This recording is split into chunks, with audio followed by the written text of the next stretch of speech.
मेरे प्यारे साथियों, आप सभी लोग जानते हैं कि आज के समय में जब भी हम कोई दुकान, मकान, ज़मीन, प्लॉट, कोई भी प्रॉपर्टी लेते हैं तो आज के समय में ये समझ पाना बहुत ही मुश्किल है कि उस पे केस चल रहा है या फिर उस पर किसी ने पहले से कब्जा कर रखा है या फिर आपकी खुद की ज़मीन है, खुद का प्लॉट है, खुद की दुकान है। दोस्तों, क्या होता है अगर आपकी अपनी प्रॉपर्टी पर कोई विवाद है तो उसे हमें सरल भाषा में समझने की ज़रूरत है। सरल भाषा में कैसे समझेंगे? कानूनी भाषा में आज मैं आपसे बात करने वाला हूँ। जब भी आपको लगे कि आपकी प्रॉपर्टी पर कोई कोर्ट संबंधी विवाद है, कोई ज़बरदस्ती आपकी प्रॉपर्टी पर कब्जा कर रहा है, तो प्यारे साथियों, सबसे पहले कोशिश ये करें कि आप लोग उस ज़मीन पर स्टे ज़रूर लें। स्टे क्यों ज़रूरी होता है? पावर ऑफ स्टे यानी कि आपकी जो प्रॉपर्टी होती है, पर्पज़ ऑफ स्टे, जब किसी प्रॉपर्टी पर विवाद हो और आपको डर है कि उसकी बिक्री हो रही हो या फिर उस पर अवैध निर्माण किया जा रहा हो। ध्यान से सुनिए, या तो उसकी बिक्री हो रही हो या फिर उस पर कोई व्यक्ति अवैध निर्माण कर रहा हो अथवा किसी ने ज़बरदस्ती कब्जा कर लिया हो। तो ऐसे समय में सामने वाले व्यक्ति को रोकना बहुत मुश्किल हो जाता है।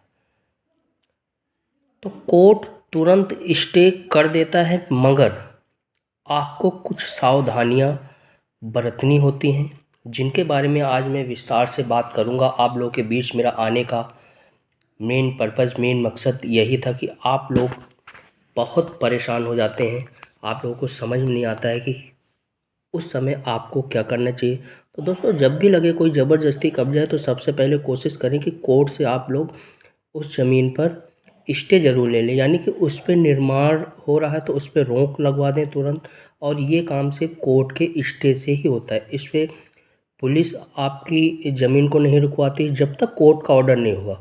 जब तक वो व्यक्ति उस काम को नहीं रोकता, उस पर निर्माण रात दिन करता रहता है और कोशिश करता है कि जल्दी जल्दी उस कार्य को पूरा कर ले। मगर यदि कोर्ट का ऑर्डर हो गया और उस पर स्टे लग गया तो आप आराम से केस लड़िए। और अगर आपके पास सारे आपके अपने सही डॉक्यूमेंट्स हैं तो वो आपको ज़रूर मिलते हैं।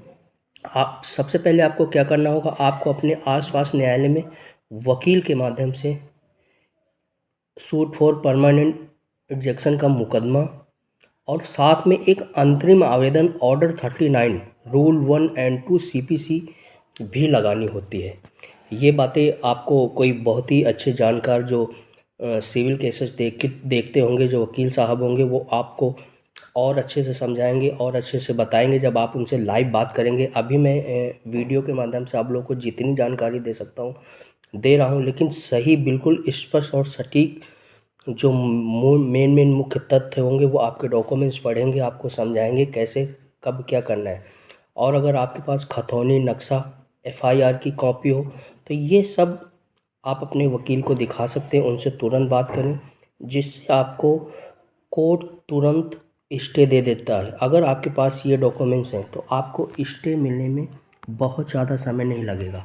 1-2 दिन के अंदर कोर्ट से ऑर्डर हो जाएगा। आपकी दुकान पे या फिर आपके प्लॉट पे जो भी कार्य हो रहा होगा उसको तुरंत रोक दिया जाएगा, जिससे आपको तुरंत राहत मिलती है। अगर केस सही और डॉक्यूमेंट सही से पेश कर दिए जाएं तो कई बार तो कोर्ट सेम डे ऑर्डर कर देता है। तो दोस्तों, ये जो जानकारी थी ज़मीन संबंधी थी। ज़मीन का मामला अक्सर विचलित रूप ले लेता है। आपके पास सारे डॉक्यूमेंट्स होने के बावजूद भी कई बार क्या होता है कि जो भूमाफिया होते हैं, जो ज़मीन की खरीद फरोख्त करते हैं, एक प्लॉट को कई कई बार बेचते हैं, तो वो कई बार क्या है, ज़बरदस्ती उस पर निर्माण कार्य करने लगते हैं। तो ऐसे समय में आपको सतर्क रहना है, घबराना नहीं है। सबसे पहले कोशिश करें कि वकील से ज़रूर बात करें। वकील के माध्यम से अगर एक बार आपको स्टे मिल गया तो आपके उस ज़मीन पर वो व्यक्ति कार्य बिल्कुल नहीं कर पाएगा।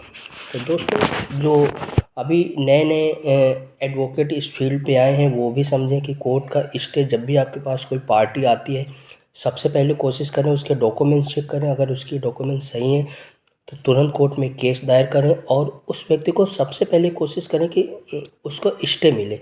बाकी का कार्य जो है आगे आगे हम धीरे धीरे करते रहते हैं। तो दोस्तों, स्टे ऑर्डर के वीडियो आप लोगों को आप लोगों ने बहुत सारे देखे होंगे, अलग अलग तरीके से देखे होंगे। लेकिन लोग क्या करते हैं, जल्दी जल्दी आपको अलग अलग चीज़ें बता देते हैं। लेकिन मेरी वीडियो में जो आपको बताया गया है, जो आपको डॉक्यूमेंट्स बताए गए हैं, इन डॉक्यूमेंट्स को इकट्ठा करें और किसी जानकार वकील साहब से ज़रूर मिलें। इससे आपको 100% मुझे भरोसा है कि आप लोगों को जल्दी से जल्दी राहत मिल जाएगी। तो जो लोग ऐसी समस्याओं से परेशान हैं वो लोग मेरी वीडियो को सब्सक्राइब कर लें, और जो बहुत ज़्यादा व्यक्ति परेशान हैं उनको ये वीडियो शेयर भी करें ताकि उनकी हेल्प हो जाए, उनकी मदद हो जाए। मेरा वीडियो बनाने का मेन मकसद यही था कि लोगों को ज़्यादा से ज़्यादा जानकारी हो। जब उनके प्लॉट या दुकान या घर पे कब्जा हो जाता है तो वो लोग बहुत परेशान हो जाते हैं, उन्हें समझ में नहीं आता क्या करना चाहिए। तो दोस्तों, डॉक्यूमेंट्स इकट्ठा करके सबसे पहले आप अपने नज़दीकी किसी अच्छे वकील से मिलें जो सिविल के केस देखते हों। तो दोस्तों, कैसी लगी मेरी जानकारी? अगर आप लोगों को मेरी जानकारी अच्छी लगती है तो प्लीज़ आप लोग मेरे चैनल को सब्सक्राइब ज़रूर कर लें। लाइक, कमेंट, शेयर करना बिल्कुल ना भूलें।